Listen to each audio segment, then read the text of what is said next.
Chavita, vamos a la tercera parte de este Cultivando 13. Sí, y nuevamente te toca presentar a nuestro ideólogo. Sí, con mucho entusiasmo de tener nuevamente a Roy Blázquez para que nos hable un poquito de lo que es la depresión, ya que a fin de año, inicios de año, con esto de la cuesta de enero, las navidades, hay mucha gente que se tiende a deprimir, ¿no? Sí, justo pues queremos traer a Roy para que nos hable un poquito de la depresión y pues qué puedo hacer para superarla si me encuentro en depresión. Y bueno, pues un poquito de datos como de meditación y eso que ya nos había platicado en estos Cultivando la Mente el buen Roy. ¿Cómo estás, Roy? Hola James, hola Chava, gusto saludarlos. Hola, Roy, ya nos le habías la meditación, qué bueno que ya nos la traes ahora sí. Claro que sí, gracias por la invitación otra vez. Pues vamos a platicar de depresión, que yo lo veía y estaba leyendo hace unas horas de que la Clínica Mayo habla de trastorno afectivo estacional con la depresión de fin de año. Y justo me gustaría empezar en este punto. ¿Cuándo se da una depresión y cuáles son los signos? ¿Qué es una depresión? ¿Cuáles son los principales signos para saber que estoy deprimido y qué puedo hacer para erradicarla, Roy? Sí, pues mira, hay que diferenciar primero de tristeza contra depresión, ¿no? La tristeza se puede dar de manera cotidiana. Creo que es importante entender que somos seres fluctuantes y las emociones siempre están en movimiento, ¿no? Entonces hay rachas en las que uno no se siente tan bien, habrá momentos mejores. Entonces creo que eso es primero importante. Ahora ya un poco adentrándonos en cuestiones como depresivas como tal, sí habría que tomar en cuenta el tiempo, ¿no? Y esto no solo con la depresión, sino con todas las patologías. Pero algo que, si mal no recuerdo, ya les había mencionado en las sesiones pasadas, es que clínicamente se toma como 6 meses como media para considerar algún trastorno crónico, ¿no? Okay. Esto quiere decir que ya tiene afectaciones que han llevado un periodo determinado y significativo, y por ende habría que ya darles atención, ¿no? Entonces, una es eso, el tiempo, ¿no? O sea, que un día llegue y me sienta triste porque tuve un día pesado, pues no, definitivamente no es depresión, ¿no? Tiene que ver con un mayor tiempo. Y la otra sería la sintomatología, ¿no? Los signos que las personas presenten. Y estos varían, pero hay varios que se pueden identificar, ¿no? Y que son bastante constantes. Casi siempre se altera el sueño, la manera en la que dormimos. Puede haber insomnio o todo lo contrario, puede haber un exceso de sueño, mucha fatiga. Okay. Evidentemente los dos se pueden dar, ¿no? A lo mejor uno puede dejar de dormir, pero se duerme muy tarde y después despierta cansadísimo, es decir, un desbalance en el sueño, ¿no? Acentuado. Otra tendría que ver con, también puede presentarse algunos estados como de ansiedad, de mal humor, estar irritable, ese también es muy común. Otro síntoma es también la falta de interés en cosas que a lo mejor nos llamaban la atención antes, ¿no? Y en general es un estado de apatía y de, pues, se pierden un poco las ganas de vivir, nada tiene en realidad sentido, ¿no? Entonces creo que a grandes rasgos esos son los síntomas y habría que ver ya caso por caso, ver cómo es que se puede tratar. Okay. ¿Y existen como grados de depresión o...? Sí, buena pregunta.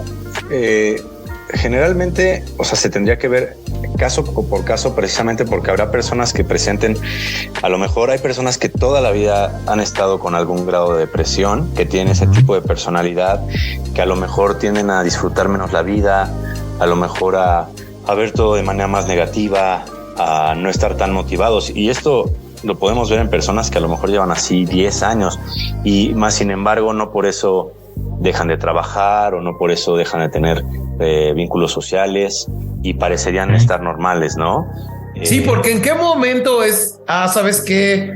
Esto que me está pasando, y como tú decías al inicio, pues es motivo de un tema de que pues me sentí triste por algún evento o me siento triste constantemente y cuánto tiempo constantemente me tengo que sentir triste para ser determinado con depresión. O sea, algún evento, por ejemplo, yo he visto mucho que cuando algún familiar querido fallece o algo así, pues tienes una tendencia a entrar en depresión, ¿no? Sí. Bueno, ahí son como dos preguntas, ¿no? Voy a ir primero con la de, por ejemplo, alguien se muere, ¿no? Hay un duelo en la vida de alguien.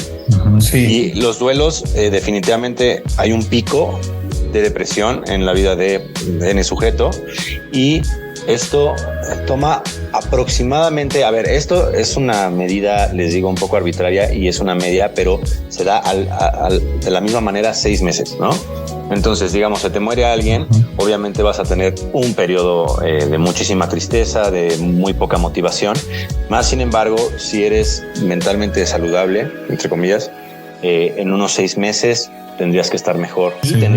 Tendrías que ver el resultado, ¿no? La persona podría ver hacia atrás y decir, hace 6 meses no me podía ni levantar de la cama, ahora sigo sintiendo el pesar, sigo sintiendo tristeza en ocasiones. Sin embargo, ya estoy con mis actividades, le entusiasman otras cosas, ¿me explico? Es muy claro para la persona y para los demás también que la depresión fue causada por eso, pero lo importante es que eso, aunque ese acontecimiento lo puso triste y lo deprimió durante algún tiempo, no es aquel que define su vida.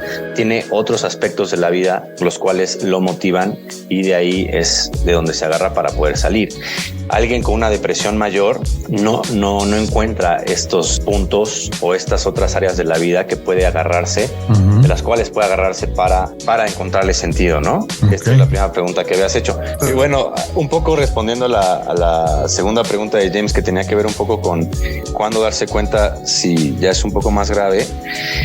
Sí tendría que ver con a lo mejor una sintomatología más aguda. Esto quiere decir con una sintomatología que se vuelva muchísimo más fuerte y que esto pueda desembocar en ya ocasionarse un daño, ¿no? De manera grave, en donde ya podemos ver a lo mejor un intento de suicidio, autoflagelación, donde hay un aislamiento social muy acentuado, en donde ya hay un desgaste grave mental y físico, ¿no? Totalmente. ¿Me vas a preguntar? Ahora, yo quería irme un poco, Roy, al tema de las causas. ¿Cuáles son las causas que provocan un esquema depresivo? Mira, dependiendo de por dónde lo veas, yo diría que lo podemos dividir una en la parte como biológica, otra la parte social, y otra parte la parte mental, que definitivamente se alimentan la una a la otra, ¿no? En la parte biológica sí tiene que ver con los hábitos, ¿no? De día a día, los antecedentes genéticos y familiares, es decir, si uno pudo tener a parientes con historial depresivo, evidentemente se suma, ¿no? La dieta. O sea que a veces es clínico, digámoslo así. Y entonces sí, a veces puede ser como hereditario o realmente podría no tener unas causas tan obvias, como decían, como la pérdida de un familiar o por una crisis económica, ¿no? A veces simplemente viene con uno mismo, ¿no, Roy? Sí, o sea, lo que demuestran los estudios es que sí hay una carga hereditaria significativa, ¿no? Más sin embargo, como en cualquier patología, todas estas distintas áreas tienen su parte, ¿no? O sea, a lo mejor una persona que tiene una carga hereditaria, pero tiene un entorno social favorable y a lo mejor una dieta sana, etc, me voy a entender, no llega a desembocarse este tipo de patología. Más sin embargo, claro que es determinante. Entonces hay otra cosa por la que yo veía y había estado leyendo, digo, nosotros casi no sufrimos de eso aquí en México porque estamos muy pegados al Ecuador, pero tenemos allá nuestro enviado especial a Chavita ahí en Alemania.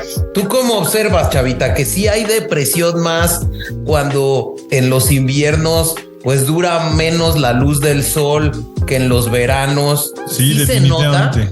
Se nota mucho, primeramente porque dura mucho menos el día, el frío que no te permite salir con tanta comodidad para hacer actividades como en el verano. Pues el verano está lleno de actividades, fácil conocer gente. Y durante el invierno, pues como que todos se recluyen en su casa, y si no cuentas con un círculo cercano a veces o con un deporte, una actividad que tengas semanal, sí te da un bajón y como que tiendes más, como dice Roy, a comer más, ves más movies en tu casa, comes peor. Uno sube de peso, se siente como con menos ganas de salir. Y eso tiene que ver precisamente con lo que, con la pregunta, o sea, está la parte como biológica y esta sería como la parte social o externa, ¿no? En donde definitivamente el medio ambiente tiene un peso muy grande en estas patologías, ¿no? Estos países como México, a pesar de las carencias que tenemos a nivel económico, a nivel social, mucha gente de hecho viene a este país. ¿Por qué? Porque hay sol. ¿Por qué? Porque tienes unos paisajes hermosos y no hay que olvidar que al final de cuentas ese tipo de cosas son las que a veces sí necesitamos los seres humanos para poder disfrutar un poco más la vida y estar motivados. Totalmente. Y creo que finalmente la tercera, que es la parte como mental, ya tendría que ver con un poco con la construcción que cada quien hace de su realidad. Y la pregunta, por ejemplo, sería ¿por qué a una persona un hecho similar a la de otra le impacta de una manera mucho peor, ¿no? Es decir, a lo mejor una persona que se le muere a la mamá a los 35 años se deprime, a diferencia de una persona que tiene 35 años y se le muere su mamá y a lo mejor solamente se siente triste por 2 meses, ¿no? Y me imagino que también las expectativas que tenemos con uno mismo, ¿no? O sea, a veces no acceder a cierta posición social o no poder comprar, por ejemplo, como ahora en las Navidades hay personas que pues no tienen los recursos para comprar para sus hijos. Ven todo este tipo de anuncios y películas en las que todas las personas compran y regalan. Eso también yo creo que influye en no llegar a cierta posición social, ¿no? O embonar. Sí, o sea, yo creo que ya metiéndonos un poquito más al tema de la depresión o trastorno afectivo, esta parte del trastorno afectivo en la temporada navideña o de fin de año, tiene que ver con esto, ¿no? Con un buen de factores, que uno es la exigencia de cumplir con un estatus, las exigencias capitalistas de el sistema, en donde para ser felices hay que adquirir bienes, y entonces a lo mejor en este caso, en ese ejemplo que das, la persona que quiere adquirir ciertos bienes, a lo mejor para su familia o para sus seres queridos, no se encuentra en las condiciones de hacerlo, y entonces viene ahí digamos un castigo autopunitivo de su parte, es decir, él mismo se castiga y entonces empieza a agredirse a sí mismo y sentirse triste. Creo que hay varios factores, aparte de ese, de que en esas épocas se vuelva una época complicada para este tipo de trastornos, precisamente porque es como una especie de respiro de la cotidianidad, en donde en ocasiones tiene que ver con la parte económica, a veces también es un tiempo para que a lo mejor los que no están acompañados puedan sentir más que no están acompañados y sientan la soledad. O sí, aquellos que sí, en las vacaciones, también la familia que se junta y es la familia bella, entre comillas, y de repente se juntan y en realidad se acuerdan cada Navidad de los grandes problemas familiares que tienen y de por qué viven a lo mejor de una manera más desgraciada, en la que se les olvida en la cotidianidad del año. Llega un momento quizá en el que ya dejamos de evadir, ¿no? Cuando son vacaciones, se te olvida todo con el trabajo, estar ocupado, y en un momento en el que tienes tiempo para reflexionar, ves todos tus problemas llegándote, ¿no? Yo creo y luego también que en estas fechas, ¿no? En las fechas de las fiestas decembrinas, pues se da más el tema de las reuniones y hay un mayor consumo de alcohol. Y también yo creo que el consumo de alcohol tiene un impacto sobre el tema depresivo, ¿no, Roy? Pues sí, las sustancias, aunque a veces pueden disfrutarse mucho, evidentemente no le hacen bien al cuerpo, ¿no? Y mucho menos si son en exceso. Al cuerpo y a la mente, que están conectados, son uno mismo, ¿no? Pero es interesante porque entonces es un poco como el huevo y la gallina, ¿qué es primero, no? ¿Qué es primero? ¿El consumir alcohol y deprimirse o consumir alcohol y o drogas porque uno ya está un poco deprimido y quiere olvidarse de o no quiere ver, ¿no? Entonces, creo que es interesante que lo menciones porque definitivamente es otro factor que se suma a este tipo de trastornos. Oye, Roy, yo había leído y quería consultarlo contigo. Yo leí que no es bueno dormir con la tele prendida porque, bueno, algunos estudios decían que el cuerpo necesita generar producción de una sustancia que se llama melatonina, pero que esa sustancia el cuerpo la produce en un estado de relajación que idealmente es cuando te quedas profundamente dormido en un escenario completamente oscuro. Por eso apagas tu habitación cuando te duermes. Y decían que cuando tú te quedas con la tele prendida, pues no permites que el cuerpo entre en ese estado y por lo tanto no produces melatonina y eso te puede provocar depresión. ¿Qué opinas de esto? Es algo que veníamos mencionando en los cultivando la mente anteriores, ¿no? La parte de el uso de pantallas, las tecnologías, lo que hace una pantalla más antes de dormir. Bueno, no es que lo haga más bien es que si uno va a dormir, lo que debería estar buscando es que nuestra actividad mental disminuya, así como la actividad física. Entonces, lo único que estás haciendo cuando estás viendo una pantalla es que estás estimulando la mente. Y al estimularla, digamos que favorece a esta actividad mental constante, donde probablemente no sea tan fácil dormirte, no sea tan fácil dormir profundamente. ¿Y qué pasa si hago esto todos los días? Pues que sí, mi sueño se puede ver alterado. Ahora, esto no quiere decir que todos los que algún día veamos tele en la noche nos pase eso. Habrá gente que no le afecte. Más sin embargo, sí es algo que puede afectar y que a la larga sí puede traer un detrimento en el descanso. Y si el sueño no es reparador, digamos que el sueño es de las cosas más importantes para reparar nuestro cuerpo y nuestra mente. Es como el psicólogo cuando soñamos, es como este psicólogo que nos permite elaborar aquello que pasó durante el día y de alguna manera procesarlo, revivirlo y de ahí pues ya levantarse reparado a nivel mental y a nivel físico. Entonces, si tú no le permites al cerebro generar melatonina y que descanse bien, pues al día siguiente probablemente no te sientas tan bien y si eso lo vuelves un poco una bola de nieve, pues sí, tu sueño se va a ver pues afectado de manera crónica en algún momento, ¿no? Oye, Roy, y yo tengo una duda, por ejemplo, hablando digamos un poco del otro lado, si yo veo que un amigo está digamos deprimido, porque me ha tocado ver de personas que uno empieza a notar que están deprimidas, pero en vez de que se acerquen a ti, o sea, uno intenta buscarlas, pero buscan siempre pretextos para alejarse. ¿Existe como algún, pues no sé si técnica, pero digamos alguna forma de acercarse a estas personas, hacerlas entender o ayudarlas, digámoslo así, no sé? Sí, o sea, más bien cómo se puede ayudar a personas que de alguna manera tú ves que tienen una depresión de manera clara y sientes que no hay manera de abordarlas o... Sí.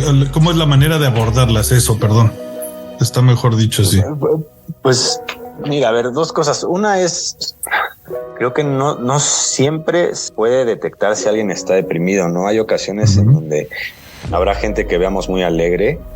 Y esto pasa muy seguido, ¿no? Nos han enterado de casos en donde hay gente que parece estar muy alegre, ser una persona súper feliz, muy motivada y de repente se suicida y dicen, ¿qué pasó? No, pues la verdad es que siempre estuvo bien triste y no podía hablarlo, ¿no? Entonces a lo que voy con eso es que, bueno, primero es la detección, creo que hay que tener cuidado, ¿no? Ahora, si ya claramente sabemos que hay alguien que está deprimido y es alguien cercano, un amigo, evidentemente habrá personas que estén deprimidas a los que les sea más fácil buscar ayuda y otros a los que no.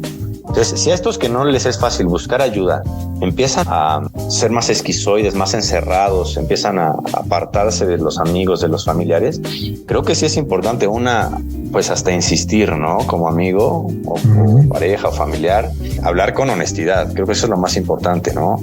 Oye, ¿cómo estás? Estoy para ti. Lo que necesites y a lo mejor ser honesto en el sentido de poder transgredir a veces y decir, creo que necesitas esto, te veo deprimido, ¿cómo le podemos hacer? Y creo que no está tampoco de más, si vemos que ya es un caso grave o estamos muy preocupados, pues hablar con los demás que están a su alrededor, ¿no? Ya sean familiares, ya sean otros amigos. Yo me sentiría con toda la libertad de hacerlo mientras sí hay un trastorno, ¿no? Ok. También habría que ver caso por caso. Y bueno, por ejemplo, Roy, así ya tomando como de otro lado, dicen que también suena a lo mejor raro porque llorar pues tiene que ver con justo estar triste, que a lo mejor ahí es donde, como dices tú, uno no distingue estar triste y estar deprimido. Yo me acuerdo mucho que cuando falleció mi abuela, según recuerdo, no lloré mucho y años después como que me acordé de ella, tuve como de esas un lapso en el que tuve muchas memorias de ella y me dio por llorar, lloré así 1 hora. Me acuerdo justo estaba viendo la película de Big Fish. Es una película un poco melancólica, quizá no tan melancólica, pero la sentí muy pesada. Y muchos lloré. años fue de tus películas favoritas. Fue de mis películas. Y después de llorar esa vez viendo esta película, al otro día me sentí renovado. Creo que ese ejercicio de llorar a veces es bueno, ¿no? Muy interesante pregunta. Y gracias por compartir igual, porque luego pues no es fácil decir esas cosas. Pero sí, creo que uno de los grandes problemas, porque al final de cuentas la depresión también llega a ser una alarma de algo que no está bien, tiene que ver con dejarnos sentir. Y hoy en día y muchas de las patologías en realidad son ocasionadas por el exceso de razón, de uso de la razón, de dejar de sentir nuestro cuerpo, de dejar de sentir lo que está pasando, de querer evitar el dolor psíquico, ¿no? Entonces, en realidad la depresión es una especie de adormecimiento en donde empezamos a dejar de vivir, de querer vivir, de encontrar sentido por algunos hechos que no queremos afrontar, asimilar o a lo mejor aceptar. Y la depresión se vuelve una especie de tristeza, y esa tristeza se vuelve enojo que simplemente nos estamos tragando nosotros mismos en caso de que estemos deprimidos, ¿no? Entonces se vuelve como una especie de autocastigo, de un enojo que no sale, ¿no? Entonces creo que es muy importante eso que dices, porque al final de cuentas la cura iría por ese camino, ¿no? Por el ser capaz de poder experimentar eso que nos ha dolido, y a partir de tramitarlo y de aceptarlo, es como eso se puede mover y uno puede empezar a encontrarle sentido otra vez a las cosas, ¿no? Entonces creo que tiene que ver con eso. Ahora, es algo que se dice muy fácil, mas sin embargo no pasa así, ¿no? Hay cosas que son muy dolorosas, hay cosas que a veces nosotros mismos no nos permitimos de manera inconsciente sentir, pero al final de cuentas tiene que ver con eso, el sentir más que pensar, ¿no? Ok, está interesante eso, sí, porque hay gente que dice que no puede llorar, por ejemplo, ¿no? Sí, bueno, hablamos de tabús y de cosas, no solo porque nos podemos meter en 1000 temas, ¿no? En cuestiones de masculinidad, porque a los hombres nos es difícil llorar en frente de otros hombres o otras personas, porque se les ha permitido más a las mujeres, o socialmente porque está mal visto en general verse débil o verse vulnerable, cuando al final de cuentas esas emociones existen y existen por algo, ¿no? No todo el tiempo podemos estar bien o sonriendo, que es también algo que se nos enseña en todos los días, ¿no? En la cotidianidad, a reírnos todo el tiempo. ¿Por qué no estás feliz? ¿Por qué no amaneciste feliz? ¿Por qué no te ríes, no? O sea, creo que en nuestra cultura se nos ha maleducado a no poder sentir lo que queremos sentir y no darnos ese lugar a nosotros primero que a los demás. Totalmente. Y no respetarnos, ¿no? Hasta saludar y decir siempre estoy bien, ¿no? Oye, Roy, y yo supongo, y yo lo que he leído en muchos documentos y páginas de internet sobre este tema, es que esto, a raíz de la pandemia del COVID-19, se volvieron índices muy altos de depresión y ansiedad derivado del confinamiento, ¿no? Sí, la cuestión ahí es un poco, supongo que la pregunta es ¿qué pasó, no? Sí. Mira, habrá varias teorías, pero supongo que a grandes rasgos todas apuntan más o menos al mismo lado, ¿no? veníamos funcionando, entendiendo la vida de una manera determinada durante décadas, ¿no? Cada quien con su edad correspondiente, y de repente llega el COVID y nos hace vivir de una manera totalmente diferente. Nos encerramos en casa, dejamos de socializar de la manera que hacíamos, dejamos de ver a mucha gente que queríamos o que no queríamos, dejamos de trabajar de la manera en la que trabajábamos. Y entonces creo que abre un espacio un poco en el sentido de lo que platicábamos de la Navidad, ¿no? Y de las vacaciones, que de repente pueden dar la posibilidad de mirar y de sentir más, porque tenemos como una especie de respiro y de aire en donde podemos vernos más a nosotros. Y aparte, estando encerrado, conviviendo a lo mejor con una persona, o los que tengan familia, solo con la familia, y el tiempo que duró, creo que fue un gran lapso de tiempo en donde volteamos cada quien a vernos a nosotros mismos muchísimo más de lo que haríamos si estuviéramos en la cotidianidad, ¿no? Entonces creo que eso fue lo que provocó muchos divorcios, muchas separaciones. Ahora, y eso también a mí me gustaría tratarlo. ¿Las mujeres son más propensas a sufrir depresión que los hombres? Yo había leído que sí, pero me gustaría más saber tú.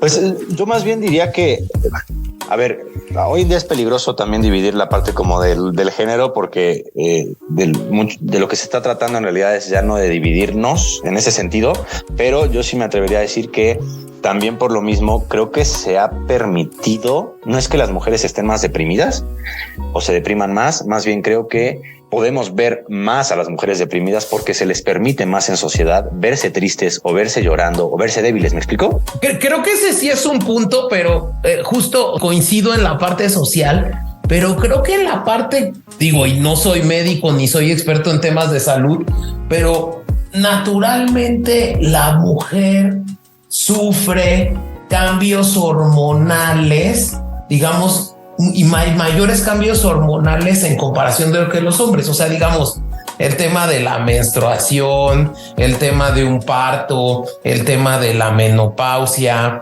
o sea, el tema incluso hay una depresión llamada posparto que sufren muchas mujeres. Entonces, o sea, digamos, estos cambios hormonales tan bruscos que sufre una mujer en su vida, digamos, natural, en su vida ordinaria, que son mucho mayores que los hombres, pues a mí, o sea, me harían ver como que científicamente las mujeres tienen una tendencia mayor a sufrir depresión que los hombres, ¿no? Uh-huh. Mira, yo no me atrevería a decirlo así, porque hay muchísimas corrientes científicas, filosóficas, sociales que en este momento están como contrapunteando esa visión. Más sin embargo, sí me atrevo a decir que funcionan de una manera diferente, ¿no? O sea, yo sí creo que la biología determina muchas veces y que al final de cuentas nuestras biologías son diferentes, ¿no? Difieren. Okay. Entonces yo sí creo que hay un funcionamiento diferente y que esto sí tiene un impacto en la vida anímica de los hombres y de las mujeres. Quizá ya no sería una depresión crónica si es hormonal, ¿no? Sería más bien un lapso.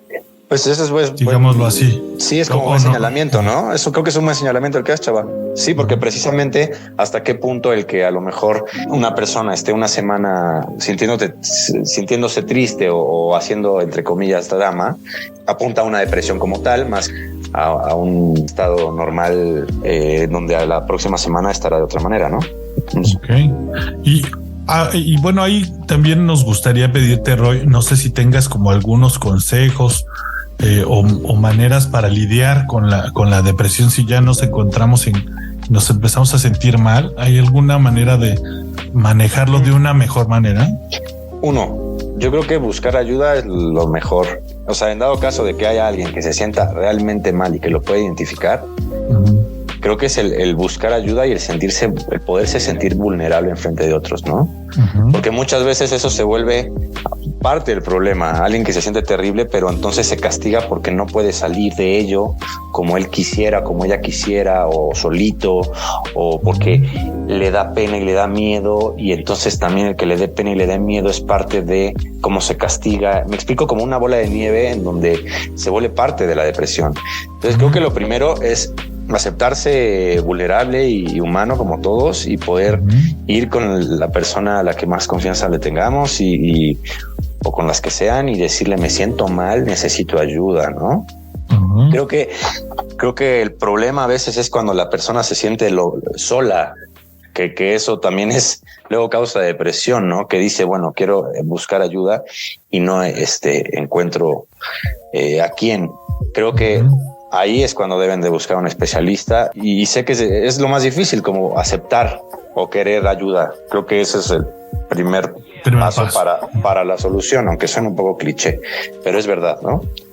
Y la otra es que a lo mejor podríamos, hay un par de técnicas, un par de tecniquitas de respiración que les puedo dar para no depresiones crónicas, ni mucho menos, pero para a lo mejor dormir mejor y a lo mejor darnos un boost a principio del día para estar un poquito más motivados.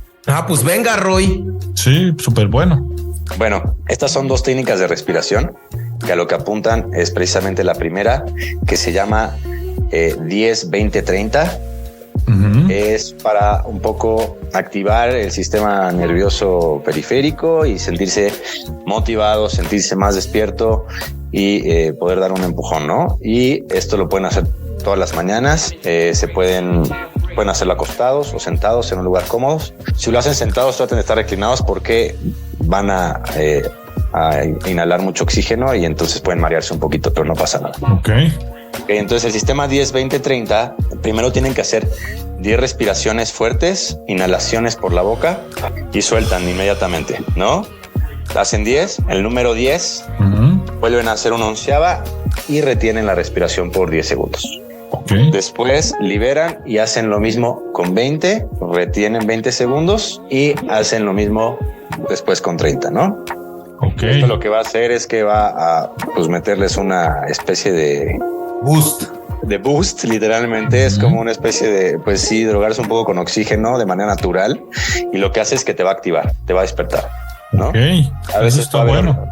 Sí, puede haber un poco de hormigueo, pero bueno, la verdad es que es interesante y se siente en el cuerpo, ¿no? Y la otra sería un poco lo contrario, para a lo mejor si tienen problemas para dormir, o nada más quieren relajarse y salirse un poco de la parte racional. Sería un sistema que se llama 4-7-8, y ese va a ser, igual lo pueden hacer acostados o sentados, no tiene tanta bronca. Y van a inhalar por la nariz en 4 segundos, 4 tiempos. 1, 2, 3, 4. Aguantan la respiración por 7 y sueltan por 8, ¿no? Entonces esto va a hacer que soltemos por más tiempo del que inhalamos, y eso va a hacer que nuestro sistema nervioso se relaje de manera natural. Y eso lo pueden repetir varias veces. Pues buenísimas técnicas, mi Roy. Sí, pues cuando quieran. Pues no sé si tú tengas alguna otra pregunta, Chavita, de este tema, que a mí me parece muy interesante. Yo había ahí leído algunos datos de depresión de la Organización Mundial de la Salud, que estima que hoy en día al menos 322 millones de personas en el mundo la padecen, y que este número ha subido en un 18% más con respecto a la década anterior. Entonces es bien interesante lo que comenta Roy, bien interesante todo lo que nos viene a compartir. Seguimos dándole esta importancia a la salud mental en el Cultivando. Y no sé si tengas alguna otra duda, Chavita, o bien que Roy nos dé impresiones finales respecto del tema.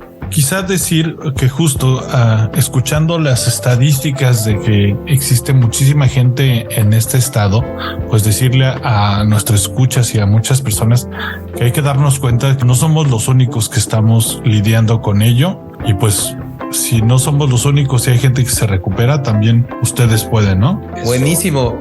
Mi Roy, no sé si quieras dar alguna idea final en este tema. En realidad, un poco lo que venía comentando, una es, todos sufrimos algún tipo de, pues no de patología, pero sí de malestar psíquico. Es algo normal, y creo que lo más importante es primero aceptar eso ya es un gran avance. Y aceptarnos humanos, y creo que a partir de eso podemos buscar ayuda y podemos sentirnos mejor sin pretender ser algo que no somos, ¿no? Oye, y si queremos buscar ayuda, ¿nos puedes pasar tus datos ahí en el Instagram, en el Facebook? ¿Cómo te encontramos, mi Roy? Claro que sí, les paso mi Facebook, es Roy Blázquez, ROY, B de bueno, LAZ, Q de queso, UZ.